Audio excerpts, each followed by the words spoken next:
It's March 18th, 2016. I'm working hard, looking for the next game to review until I see it. Uncharted 4. Desperately I seek the release date, making sure I can acquire and review the game in time. May 10th. Plenty of time. However, despite being taken off the press list due to a certain incident, I needed to obtain a copy as early as possible. Most professional journalists would seek a reliable source such as the publisher, developer, or fellow reviewer. But I am not a professional journalist. I had to take greater measures. I had to go underground. I had to enter the deep web. Despite the necessity to obtain the earliest copy possible, I had to do my research beforehand. I'm getting hacked. 3 hours later, and I was ready. I set up my protective measures and went in. If my sources were correct, my best bet was to contact the notorious hacker known as 4chan.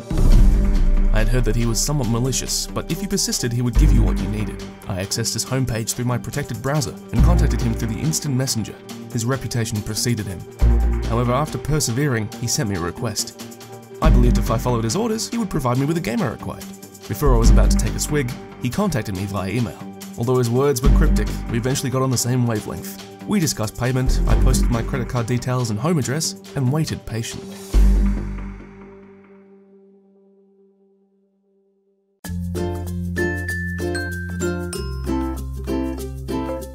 Hey everyone, my package finally came and I'm excited to show you what's inside. I'm sure you know exactly what I got.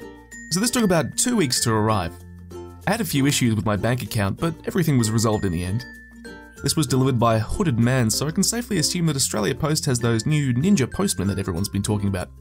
Pretty cool. I had a bit of trouble opening the box. These child safety measures can get a bit out of hand. What child is going to buy an MA15 game, honestly? I eventually got it to open despite some physical and existential troubles. And there it is. So here we have some eco-friendly packaging material. I'm fairly sure this is what they use on the International Space Station. Strange packaging, but the game case is still intact. It's all that matters. Don't forget to recycle. If you forget, spiders will crawl out of your eyes at night. And here we have it. Beautiful artwork, very retro. It's a little cliche, the whole protagonist on the front of the cover, looking badass. And there's a synopsis, good, cool. And the game disc, ready to go. Thank you, Mr. 4chan, your secret is safe with me. You're probably eager to see if this game actually works, so enough of looking at it, let's give it a go. Alright, so the first test of the game. It took a while to boot up, but I'm sure it was just downloading a day one patch. Thankfully, according to Telstra, I have the fastest internet in the country.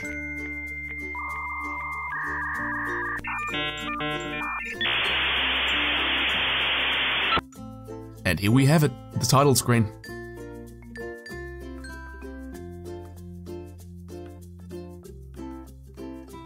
Thanks for watching, guys.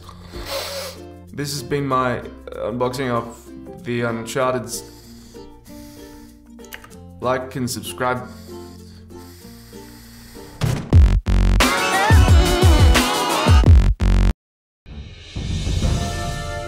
Naughty Dog have outdone themselves again. Uncharted 4 is perhaps the greatest game in the series, and could certainly be in the running for Game of the Year 2K16. Although the visuals aren't too dissimilar to the E3 trailer, you can certainly see which aspects need to be changed. A clear improvement, and one I'm sure fans will appreciate, especially after the Watch Dogs fiasco. I mean, look at that! Outrageous! As per usual, the narrative is strong and inventive. We follow the protagonist, Nathan Drake, on a quest to track the Crystal Ark through the jungles of Joji on the mysterious island of Rukasu. He eventually meets up with his father, Harry, and his long-lost brother Troy, voiced by the famous actor Alan Tudyk. He fights through wave after wave of Tusken Raiders, getting in sticky situations until his destiny is revealed. Naughty Dog have cleverly weaved in a subtle hint that brings the normally godlike Nathan Drake down on a more human level. These animations are not unintentional. Drake clearly has a severe case of IBS. The evidence is outstanding.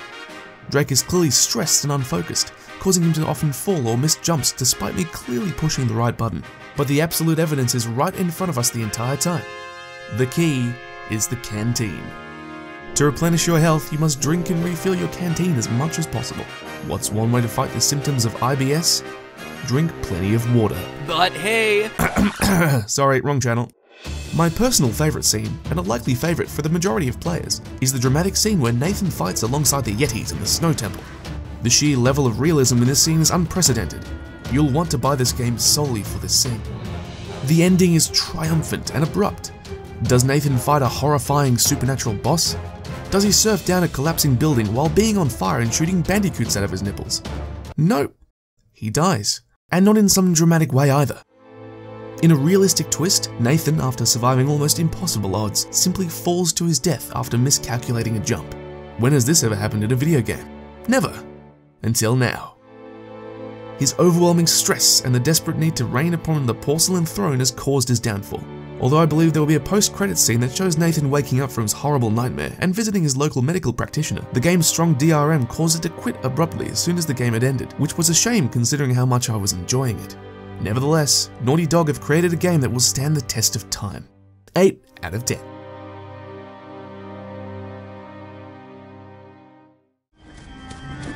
Good thing I brought my whip.